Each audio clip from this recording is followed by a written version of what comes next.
Et si la vie pouvait basculer en un instant? Damien Morel avait tout. Un empire, du pouvoir, une vie façonnée par l'excellence et la réussite.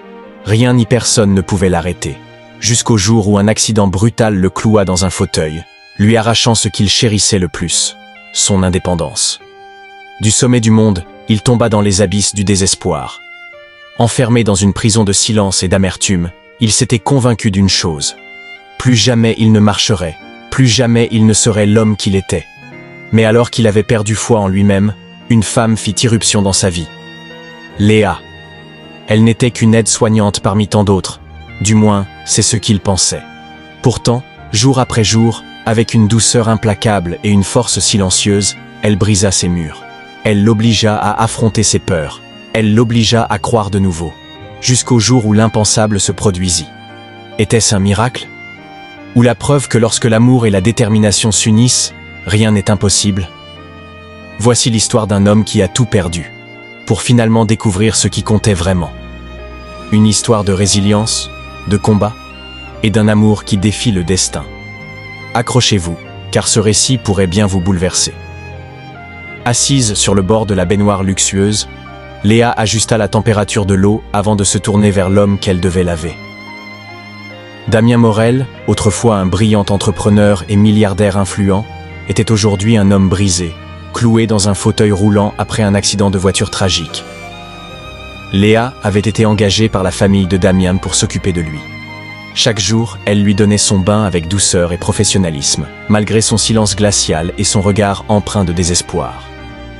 L'homme refusait de parler, muré dans sa solitude, ne supportant pas l'idée de dépendre des autres. « Je peux le faire seul », grogna-t-il une fois de plus, comme chaque jour. Léa ne se laissa pas impressionner. Depuis 6 mois qu'elle travaillait pour lui, elle avait appris à ignorer ses tentatives de résistance. Elle savait que, malgré sa froideur, il n'était pas cruel. Il souffrait, simplement. « Vous savez bien que ce n'est pas possible », répondit-elle doucement en l'aidant à retirer sa chemise.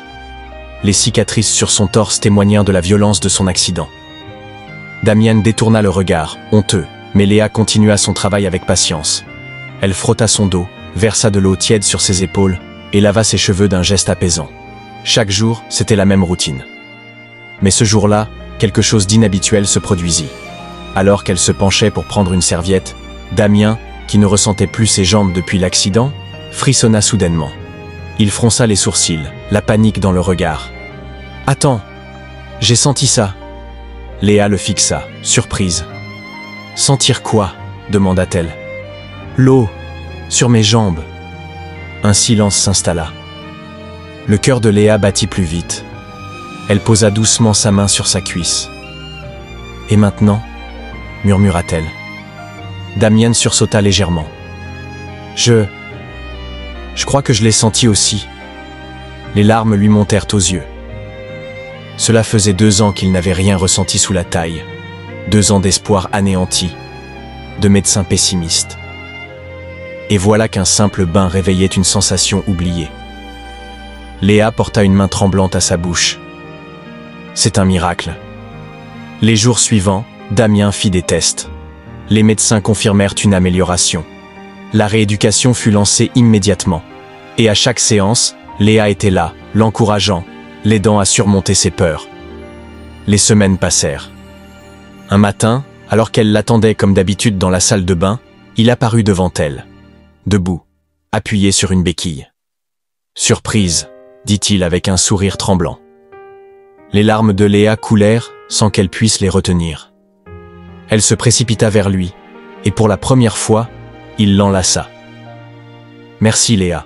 Sans toi, je n'aurais jamais retrouvé l'espoir. » Les jours suivants furent une véritable épreuve pour Damien.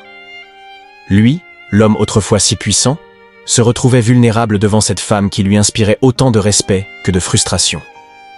Chaque matin, Léa l'attendait dans la salle de rééducation, toujours avec ce regard bienveillant mais déterminé.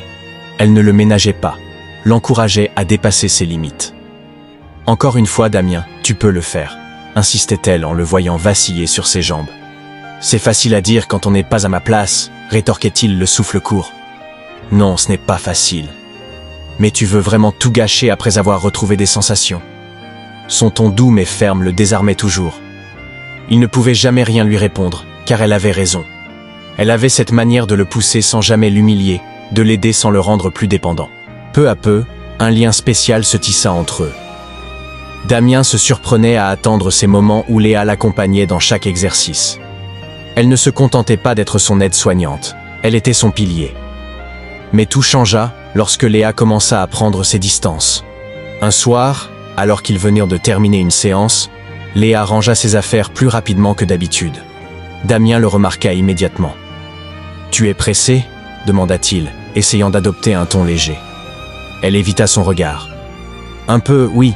J'ai réfléchi, Damien. Je crois qu'il est temps que je parte. » Il sentit un frisson glacial le traverser. « Quoi? Pourquoi ?» Elle inspira profondément, cherchant ses mots. « Tu n'as plus besoin de moi. Tu marches presque sans aide maintenant. Ma mission est accomplie. » Damien fronça les sourcils. Il savait qu'elle mentait. Il pouvait le voir dans ses yeux, dans la façon dont ses mains tremblaient légèrement. « Ce n'est pas la vraie raison, » murmura-t-il. Léa se mordit la lèvre, hésitante. Puis, elle laissa enfin tomber ses barrières. « Parce que je suis en train de m'attacher à toi. Et ce n'est pas professionnel. » Le silence qui suivit fut pesant. Damien sentit son cœur se serrer. « Et c'est une mauvaise chose ?» finit-il par demander. Léa soupira, baissant les yeux. « Oui, parce que toi, tu es encore en reconstruction. Et moi, je ne veux pas être celle qui reste accrochée à un rêve impossible. » Damien ne répondit rien. Pour la première fois depuis longtemps, il se sentit impuissant face à une situation qui lui échappait totalement. Les jours suivants furent étranges. Léa venait toujours, mais quelque chose avait changé. Elle évitait de croiser son regard trop longtemps, ne restait jamais plus longtemps que nécessaire. Damien, lui, était de plus en plus troublé. Il réalisait à quel point elle comptait pour lui. Ce n'était pas seulement parce qu'elle l'aidait à marcher. C'était parce qu'elle était devenue une présence essentielle dans sa vie. Un soir, incapable de dormir, il descendit au salon et la trouva sur la terrasse, regardant la mer. « Pourquoi tu es encore là si tu veux partir ?» demanda-t-il doucement. Elle sursauta légèrement, mais ne se retourna pas tout de suite. « Parce que j'ai peur de regretter », avoua-t-elle enfin. Damien s'approcha lentement d'elle, sans béquille, sans aide. Juste lui et ses propres forces. « Léa, regarde-moi. » Elle obéit et il vit des larmes briller dans ses yeux. « Tu m'as appris à marcher. Mais ce que je veux vraiment, c'est marcher avec toi. Pas sans toi. » Son cœur battait à tout rompre. Il posa doucement une main sur sa joue et l'attira contre lui. Léa ferma les yeux sous son contact, comme si elle attendait ce moment depuis toujours. « Je ne suis pas un rêve impossible, Léa. Je suis là, et je veux que tu restes. » Et cette fois, ce fut elle qui réduisit la distance entre eux. Elle posa une main sur sa nuque et l'embrassa. Ce baiser était différent. Il n'y avait ni hésitation ni doute. Juste la certitude qu'ils avaient traversé le pire ensemble, et qu'ils étaient prêts pour le meilleur. Après cette nuit, tout changea. Léa ne partit pas. Leur relation, d'abord discrète, devint plus forte au fil des jours. Damien poursuivit sa rééducation avec encore plus de détermination, sachant qu'il n'était plus seul. Les progrès de Damien ne furent pas linéaires. Il y eut des jours où il avançait, plein d'espoir, et d'autres où il chutait, brisé par la douleur et la frustration. Un matin, après une énième tentative ratée de marcher sans soutien, il s'effondra sur le tapis de la salle de rééducation. Il frappa le sol du poing, le souffle court, le regard empli de colère. « Ça ne sert à rien, je ne serai plus jamais l'homme que j'étais. » Léa s'agenouilla devant lui, lui prenant doucement le visage entre ses mains. « Non, tu ne seras plus l'homme que tu étais. Tu seras un homme encore plus fort. » Ces paroles, d'une douceur infinie, résonnèrent en lui. Léa croyait en lui, même quand lui-même n'y arrivait plus. Elle l'aida à se relever, son corps tremblant contre le sien. « Encore une fois, Damien, pour toi, pour nous. » Ce fut un tournant. Il s'accrocha à cette promesse silencieuse entre eux. Léa ne le lâchait jamais. Elle était là, toujours, avec son sourire tendre, et son regard encourageant. Peu à peu, ses muscles reprirent de la force. Il commença par tenir debout plus longtemps, puis par faire quelques pas avec des barres parallèles. Léa marchait toujours à ses côtés, lui tenant la main lorsqu'il en avait besoin, le rattrapant lorsqu'il perdait l'équilibre. Un soir, alors qu'il marchait difficilement de la salle de rééducation à sa chambre, il s'arrêta devant Léa et lui dit, les yeux brillants, « Je vais y arriver. Pour toi. Parce que je veux être l'homme qui marche vers toi. » Léa sentit son cœur chavirer, et quelques semaines plus tard, il le fit. Ce fut lors d'un dîner, sur la terrasse, avec l'océan en toile de fond. Léa, assise, lui tournait le dos. Damien, d'abord appuyé sur une béquille, la lâcha lentement et fit 3 pas vers elle, seule. Léa. Elle se retourna et vit Damien, debout, sans aide. Les larmes lui montèrent aux yeux. Elle se précipita vers lui, mais cette fois, ce fut lui qui la rattrapa, la serrant contre lui avec force. « Tu y es arrivé » murmura-t-elle contre son torse. « Grâce à toi. » Et dans l'instant qui suivit, il posa ses lèvres sur les siennes. Ce baiser fut le symbole de leur victoire. Les mois passèrent, et Damien retrouva une vie normale. Il ne courait pas encore, mais il marchait avec assurance, fier du chemin parcouru. Un soir, il emmena Léa sur la plage.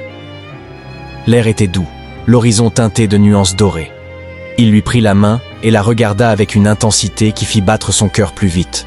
« Léa, depuis le premier jour, tu as cru en moi quand je n'avais plus d'espoir. Aujourd'hui, je veux que tu crois en nous. Veux-tu m'épouser ?» Les larmes roulèrent sur les joues de Léa. « Oui, 1000 fois oui !» Ils se marièrent lors d'une cérémonie intime en bord de mer, entourés de leurs proches. Damien, debout, attendit Léa devant l'autel, un sourire radieux sur les lèvres lorsqu'elle s'avança vers lui dans sa robe blanche. « Tu es magnifique », lui murmura-t-il en lui prenant la main. « Et toi, tu es un miracle », répondit-elle en lui souriant.